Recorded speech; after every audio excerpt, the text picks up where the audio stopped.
Hey y'all, Shywin Persephone with another video from hashtag my year of reading women. If you're not following that hashtag, you're missing out. But I am here with my, I lost count, 8th book, I think, of my year of reading women.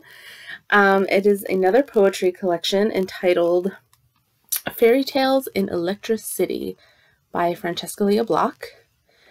The city is LA, which probably about 90%, 99% of Francesca's books take place in Los Angeles.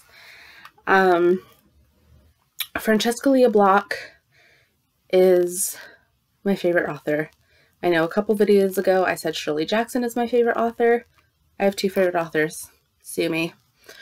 So Francesca is, I've had a longer history with her. I first read Francesca. First of all, she is the author of the iconic Weetzie Bat series. I first read Weetzie Bat back in 2002 when I was a sophomore in high school. Let me adjust my thing a little bit. Since then, I have read everything she's ever published. I've read most of her stuff twice. Back in 2013, I believe, she released a prequel to the Weetzie Bat books. And as I was reading it, I thought to myself, you know, it's been like over a decade since I've read Weetzie Bat. Why don't I reread the series?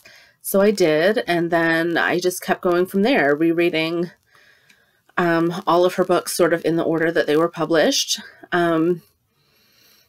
And once I finish doing that, I'll probably go back and start with Weetzie Bat again and just reread them until I get sick of them, which will not be the foreseeable future. So she's been my favorite author since high school, whereas Shirley Jackson is more of a recent discovery. I read We Have Always Lived in the Castle, I think in 2015, 2016, something like that. And it became an instant favorite.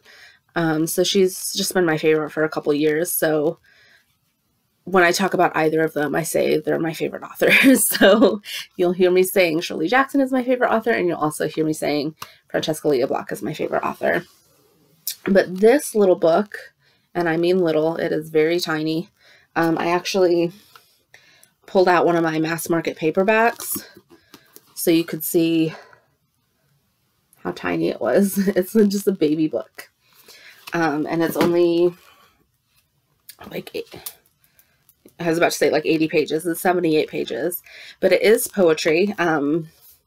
Francesca, if you've read her novels or her short stories, you know she has a very lyrical, poetic style of writing. So poetry just comes it's a very natural progression for her. It's sort of obvious that she's also a poet when you read her prose. This book is about a woman sort of trying to find love in Los Angeles. And I got the feeling it was at least a little bit autobiographical, just from what I know of Francesca, having read all of her books and following her forever ago on MySpace, and then later on following her on Insta and Facebook. By the way, she follows me on Instagram, not to brag.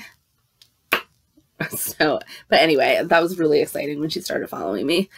But yeah, I like I said in a previous video, I have been wanting to try to read more poetry, and I hadn't read poetry since high school other than Francesca's collections. So I have read this before when it first came out. When did it come out? Hold on. 2011. So I read this back in 2011 when it first came out. And I liked it, just like I like all of her work. It's really beautiful, really lyrical, very moving.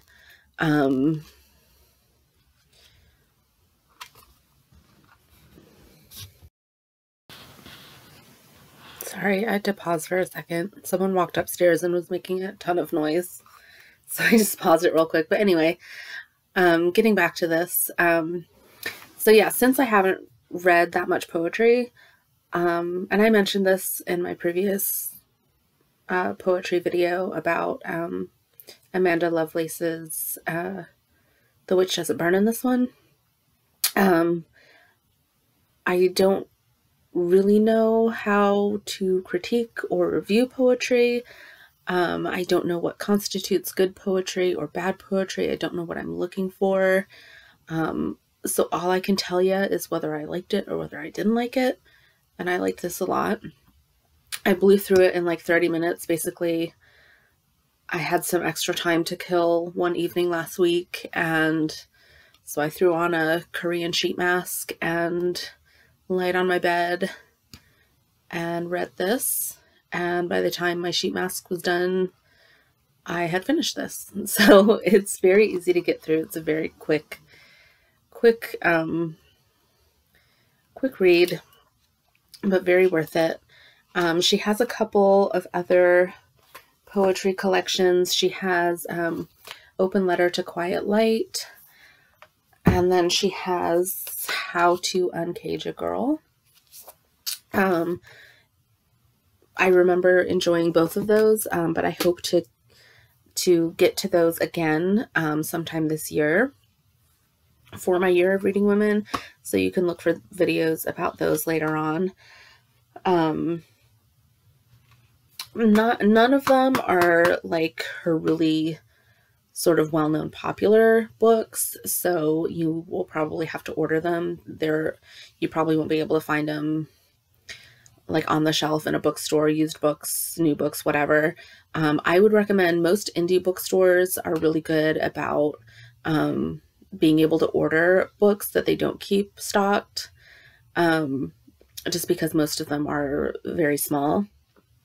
So I would recommend ordering through them as opposed to ordering on Amazon, even though Amazon is probably cheaper. It is more economical in the long run to shop at your local indie bookstore, and I'm sure they'd be happy to order any of these for you. I am obsessed with this cover. I think it's absolutely gorgeous. You've got LA upside down in the front. I love anything with antlers. I think antlers are beautiful. But you've got this sort of silhouette of the girl.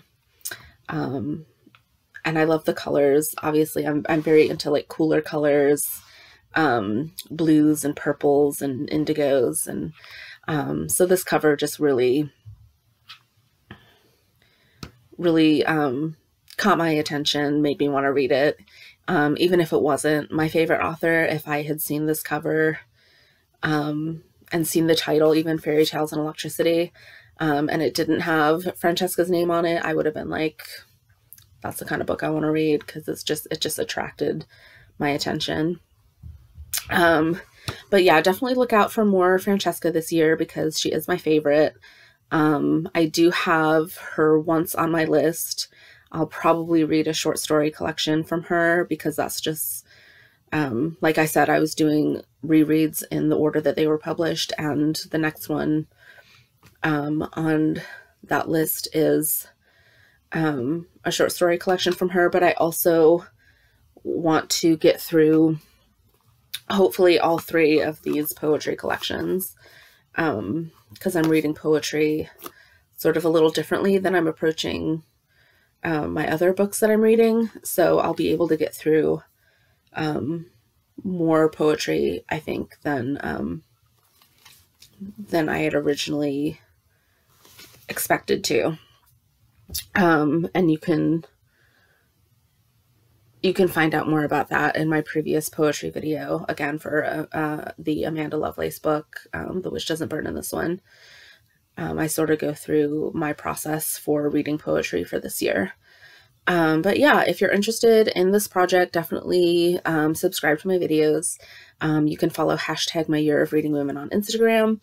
Or if you're just interested in all the bookish stuff I post, you can follow @Shy1Persephone. And I will see you next time with another book. Bye-bye.